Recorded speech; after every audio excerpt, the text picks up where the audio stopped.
जो ज्ञान परमेश्वर ने स्वयं आकर ज्ञान दिया था वो यथार्थ ज्ञान था और वो हमारे तक पहुंचा नहीं। उसके विपरीत पूरे मानव समाज को, पूरे विश्व में यहाँ के भगवान ने, यहाँ के मालिक ने, स्वामी ने, सरपुरुष ने सबको भ्रमित कर रखा है। ऐसी साधनाएं करवाई जा रही हैं जिनसे मोक्ष कभी नहीं हो सकता और ना ही जीव का कल्याण हो सकता। हम ऋषि महर्षियों की महिमा सुना करते थे और बहुत बड़े वो चमत्कार भी दिखाया करते थे, लेकिन अब हमें तत्व ज्ञान की रोशनी से पता चला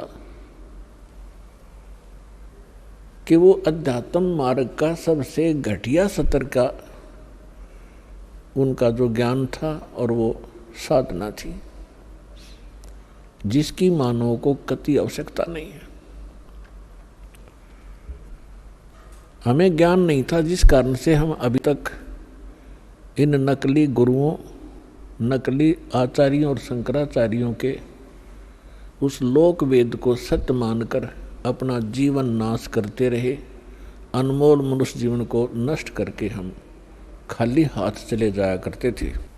अब वो परमात्मा स्वयं आते हैं अपनी प्यारी आत्माओं को यथार्थ ज्ञान बताने के लिए। और पुण्यात्माओं,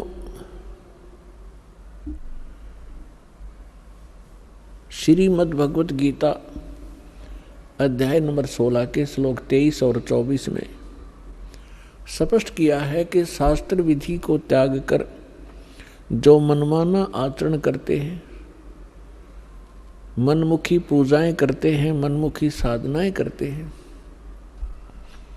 उनको न तो कोई सुख प्राप्त होता है और न उनको कोई सिद्धि प्राप्त होती है और न ही उनकी गति होती है। और इन तीन पदार्थों के लिए, तीन वस्तुओं के लिए ही हम परमात्मा की भक्ति किया करते हैं। शास्त्र विधि अनुसार साधना कौन सी है, उसका प्रमाण कहाँ है जिससे हम निर्णय कर सकें कि वो साधना कौन सी है और कहाँ प्रमाणित है और किन महापुरुषों ने वो साधना की जिनका मोक्ष हुआ हो और हम ये मानते हो कि सचमुच उन महापुरुषों का मोक्ष हुआ ही हुआ है। तो फिर हम आसानी से समझ सकते हैं कि जो साधना मोक्षदायक है वो कौन सी है और मोक्ष के विपरीत है वो कौन सी है, शास्त्र अनुकूल साधना कौन सी है, शास्त्र विरुद्ध कौन सी है।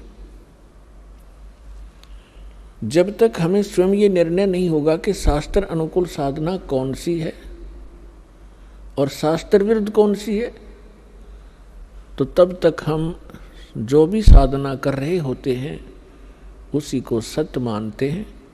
क्योंकि उसी समुदाय में जिसमें हम रह रहे होते हैं, चाहे हम किसी धर्म अक्षेत्र में रह रहे हों या हम किसी संत गुरु के शिष्य बनकर अपनी भक्ति साधना कर रहे हों, तो वहाँ जितने भी आपको मिलते हैं, अनुयायी मिलते हैं, धर्म के अनुयायी मिलते हैं या उस संत जिसके आप अनुयायी शिष्य बने हो उसके जो अनुयायी मिलते हैं, वो सभी वही साधना कर रहे हैं और सभी सेट हो जाते हैं कि यही ठीक है, क्योंकि सभी कर रहे हैं। सबसे पहले तो हम ये निर्णय करेंगे कि सद्ग्रंथ किसे कहते हैं, वो सद्ग्रंथ कौन से हैं जिनको हम आधार मानकर अपनी भक्ति करें और निर्णय करें। पुण्यात्माओं, अपने हिंदू धर्म के अंदर जो महत्वपूर्ण और सद्ग्रंथ माने जाते हैं यथार्थ ज्ञान युक्त, सबसे पहले पवित्र चारों वेदों का नाम आता है और फिर उससे भी बढ़कर विशेषकर हिंदू समाज के अंदर श्रीमद् भगवत गीता वेदों से भी एक नंबर पर मानी जाती है। क्योंकि ये कहा जाता है कि चारों वेदों वाला ज्ञान और श्रीमद् भगवत गीता के अंदर संक्षिप्त करके सरल करके बताया गया है। ये बिल्कुल सही है। इसके बाद आते हैं पुराण और उपनिषद। पुराण क्या है, उपनिषद क्या है और वेद और श्रीमद् भगवत गीता क्या है, ये हमने समझना पड़ेगा। पुण्यात्माओं, ये मोक्ष मार्ग है। ये मनुष्य जीवन बहुत अनमोल है। मानव को अभी इसकी कीमत का ज्ञान नहीं है। केवल सुनते सुनते हैं कि मानुष जन्म बड़ी मुश्किल से प्राप्त होता है, बड़ा सुदुर्लभ है और इसको ऐसे व्यर्थ नहीं करना चाहिए। लेकिन इस तत्व ज्ञान से आपको वास्तविकता का पता चलेगा कि सचमुच ये कितनी कीमत है इसकी। और जिस समय आप इस तत्व ज्ञान के आधार से मनुष्य जीवन की कीमत को समझोगे, जिस प्रकार अब भारत का या पूरे विश्व का बच्चा बच्चा ये चाहता है और सभी समाज भी चाहता है कि बच्चे बेटे और बेटियां सभी शिक्षा ग्रहण करें और कितना ही पैसा हमारा लगे ये शिक्षित हों। और कितनी महंगी शिक्षा हो चुकी है, हम फिर भी गरीब से गरीब व्यक्ति भी ये सोचता है कि अपने बच्चों को पढ़ाऊं ताकि इनका जीवन सफल हो। आप देख रहे हैं, आपके समक्ष है।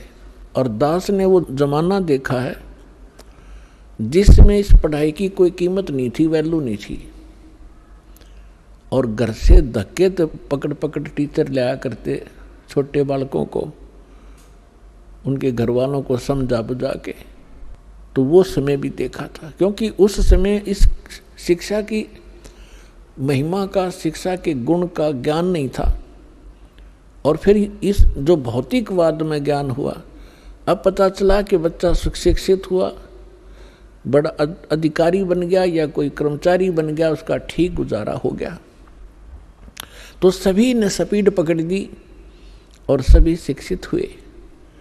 अब परमात्मा की लीला को आप धीरे धीरे समझोगे। ये सारी लीला करी कबीर भगवान ने, इस परमेश्वर ने, कि एक बार मेरे बच्चे अक्षर ज्ञान युक्त हो जा। और आप देख रहे हैं, क्योंकि दास का तो इस मार्ग में सारा विचार इधर रहता है। सन 1994 में दास को दीक्षा देने का आदेश प्राप्त हुआ था पूज्य गुरुदेव जी से। तब तक ये कोई मीडिया विशेष नहीं था, ऑडियो कैसेट होती थी, बस यहीं तक सीमित थे। अब देखते ही देखते कमाल कर दिया। कितने अच्छे इलेक्ट्रॉनिक चैनल बन गए, मोबाइल बन गए कितनी अच्छी क्वालिटी के, जिसमें चिप डाल लो, 100 घंटे का सत्संग, 50 घंटे की फिल्म, परमात्मा की सीडी यानी सत्संग की। देखो कहीं बैठ के डीवीडी बन गई, सीडी बन गई, सीडी प्लेयर बनवा दिए दाता ने। तो पुण्यात्माओं, जो दास कहना चाह रहा है कि आपने जिस प्रकार शिक्षा में अपना समर्पण किया, बच्चों को फ्री भी छोड़ दिया, 15-20 वर्ष के बच्चे तुम पढ़ो और खूब धन भी लगाते हो और समय भी पूरा देते हो। किस लिए? एक 2 रोटी के लिए। और जितने बच्चे आज पढ़ रहे हैं, जिनमें से 2% ही सरकारी नौकरी ग्रहण करेंगे, 98% वो फिर वही काम करेंगे जो हमारे दादे परदादे परंपरागत करते आ रहे थे। अब इसका फायदा हमें ये हुआ कि हम शिक्षित कर दिए दाता ने, और अब शिक्षित हुए तो भगवान पहचानेंगे। तो इसी प्रकार जब आपको इस परमात्मा की भक्ति और मोक्ष की कीमत का पता चलेगा, आप सभी बुद्धिमान व्यक्ति हैं, आज वर्ल्ड के कोई बालक नहीं है, आप सभी का एकदम ऐसा यू टर्न होगा। अब आप भक्ति की तरफ, परमात्मा की तरफ, बच्चा बच्चा भक्ति करेगा। सबके हाथ में माला होगी, जेब में मोबाइल होगा तो परमात्मा की चर्चा ही चलेगी, ये बकवाद बंद हो जाएंगी जो जिनके लिए इसको प्रयोग किया जाता है। तो दास प्रार्थना ये करना चाहता है कि आप जी दास जो आपको गॉड गिवन स्पिरिचुअल नॉलेज बता रहा है, प्रभु दत्त परमेश्वर ने अपने मुख कमल से जो तत्व ज्ञान बोला है, वो तत्व ज्ञान अभी तक छुपा हुआ था। परमात्मा का आदेश था। जिन महापुरुषों को परमात्मा ने अपने गवाह बनाया, साक्षात्कार किया, जिन महापुरुषों ने परमेश्वर का सचखंड देखा, जहाँ हम रहा करते थे, जहाँ से आत्मा सारी की सारी जहाँ से आई है, जहाँ हम कितने सुखी थे, ना मृत्यु थी ना वृद्धावस्था थी, युवा शरीर रहता था, किसी चीज़ का अभाव नहीं था, कोई गर्मी और सर्दी वहाँ नहीं थी, बहुत सुंदर वातावरण है। तो हम वहाँ रहा करते और उस सुख को हम छोड़कर यहाँ अगर काल ने हमारी बुद्धि इतनी जकड़ दी कि सब कुछ भुला दिया। हमने पिछले जन्म का नहीं पता हम कहाँ थे कैसे थे, ऐसी मिट्टी डाल देता हमारी बुद्धि के ऊपर। ये परमेश्वर ने आकर के हमें बताया कि आप यहाँ के वासी नहीं हो, आप इतना कष्ट उठा रहे हो, आप सारा जीवन एक इस भौतिक सुख को प्राप्ति के लिए, संपत्ति संतान की व्यवस्था करने के लिए सारा जीवन डिवोट कर देते हो, और जब आप संसार छोड़कर जाते हो आपके साथ कुछ नहीं जाता, केवल पूरे जीवन में किए हुए पुण्य और पाप आपके साथ होते हैं। तो पुण्यात्माओं, दास आपको ये बताना चाहता है, सतर्क करना चाहता है कि दास जो आपको ज्ञान सुना रहा है, इसको बहुत ही सावधानी से सुनो और विशेष कसक से सुनो, क्योंकि जैसे बच्चा टीचर के पास पढ़ने जाता है, ट्यूशन भी लगवाता है, क्लास में भी अपना जो शिक्षा दी जाती है उसको भी ग्रहण करता है, और 1 वर्ष लगा रहता है जब जाकर उस सिलेबस को कवर कर पाता है, और फिर 20 वर्ष तक वो पढ़ के 2 रोटी के निर्वाह के लिए उद्देश्य रखकर वो इतना कुछ समय व्यतीत करता है। और अब हम क्या उद्देश्य रखेंगे? परमात्मा प्राप्ति, भगवान की भक्ति और शिष्टाचार, नेक नीति से रहना। जैसे हम रिश्वत वगैरह, जैसे कोई रिश्वत लेता है, कोई मिलावट करता है, कोई 2 के 20 बनाता है, कोई चोरी करता है, तो जब हमें ज्ञान होगा कि ये हम अपने संस्कार खराब कर रहे हैं और मिलना मिलाना वही है जो किस्मत में लिखा हुआ है, इससे ना अधिक हो सकता ना कम हो सकता। यदि हम 2-5 करके कोई 2-4 लाख रुपये की तो मार लिया, हाथ दाव लगा लिया अपनी नकली सूझबूझते, तो फिर ऐसा झटका लगेगा मनमाने कोई चोरी हो जा या कोई बालक बीमार हो जा, 2-3 लाख रुपये भी लग जाए और बच्चा भी मर जाता है, तो वो पैसा तो रहा नहीं, वो पाप कर्म ज्यों के त्यों रह गए जो उस पैसे को कमाने के लिए वो तगड़मबाजी करी थी।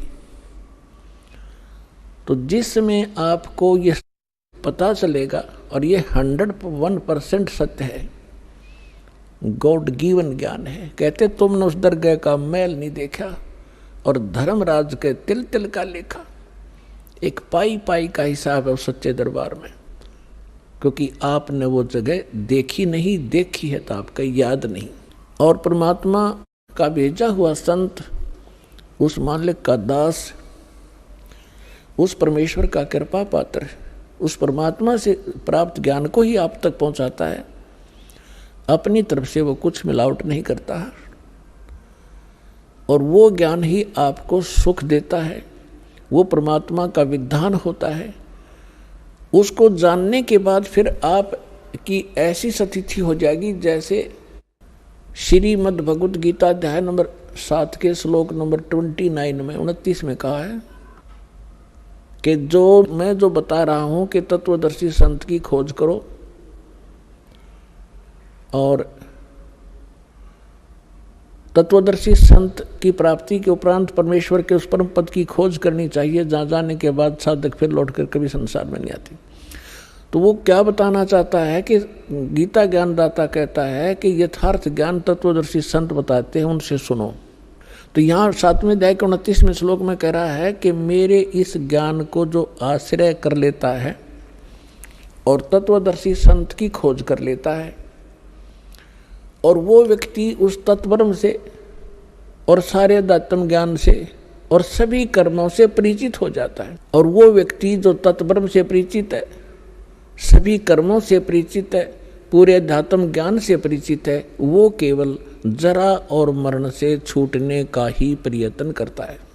जरा मीन वृद्ध अवस्था के कष्ट से और मरण माने मृत्यु, इस दीर्घ रोग के निवारण के लिए ही, इसे मोक्ष प्राप्ति के लिए, छुटकारा पाने के लिए ही प्रयत्न करते हैं। तो वो व्यक्ति तत्ब्रह्म से परिचित है, सारे अध्यात्म ज्ञान से परिचित है और सभी कर्मों से परिचित है।